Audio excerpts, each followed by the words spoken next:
পবিত্ৰ শাস্ত্ৰ বাইবেলত লিখা আছে, যিকোনো কামৰ আৰম্ভণিতকৈ তাৰ অন্ত সকলোতকৈ ভাল হয় বুলি।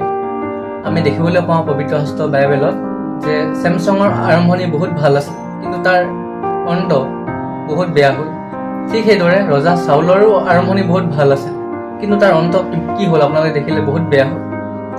এতিয়া আমি বাইবেলৰ book of Genesis chapter 24 verse 1ত দেখিবলৈ পাইছোঁ, তাত ঈশ্বৰে আব্ৰাহামক সকলো ক্ষেত্ৰতে আশীৰ্বাদ কৰিলে। সকলো ক্ষেত্ৰত আমি দেখিবলৈ পাওঁ আব্ৰাহামৰ আৰম্ভণিতে বহুত সমস্যাৰ সন্মুখীন হ'ব লগা হৈছে।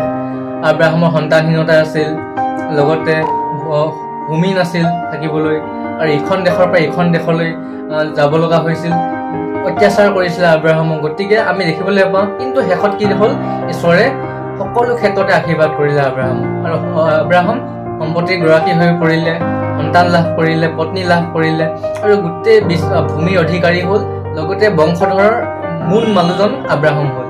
ঠিক সেইদৰে আজি মই প্ৰাৰ্থনা কৰিব বিচাৰিছোঁ সকলোকে, যে আজিৰ দিনত আমাৰ নিচিনা ফেমিলিৰ আমাৰ আৰ্থিক প্ৰব্লেম বহুত আছে, আমাৰ হেল্থৰ প্ৰব্লেম বহুত আছে, বেমাৰ আজাৰ বহুত আছে, আমাৰ শৈক্ষিক ক্ষেত্ৰত শিক্ষাৰ ক্ষেত্ৰত বহুত প্ৰব্লেম আছে, লগতে আমাৰ কিছুমান পাৰিবাৰিক কণ্ডলৰ আছে, বহুত সমস্যা আছে।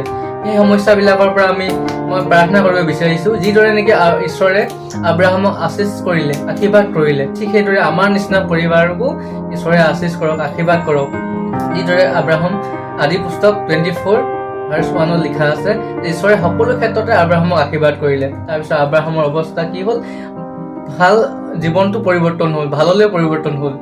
তাকে আমি কামনা কৰিছোঁ সকলোৱে আমি ঈশ্বৰৰ লগত যদি থাকোঁ, ঈশ্বৰে আব্ৰাহামে যিদৰে নেকি ঈশ্বৰৰ আজ্ঞামতে পালন কৰিছিলে, ঈশ্বৰৰ মতে চলিছিলে, আৰু সেই ঈশ্বৰৰ ইচ্ছা মতে যদি আমি চলোঁ, নিশ্চয় ঈশ্বৰেও আমাক আব্ৰাহামৰ দৰেই আশীৰ্বাদ কৰিব।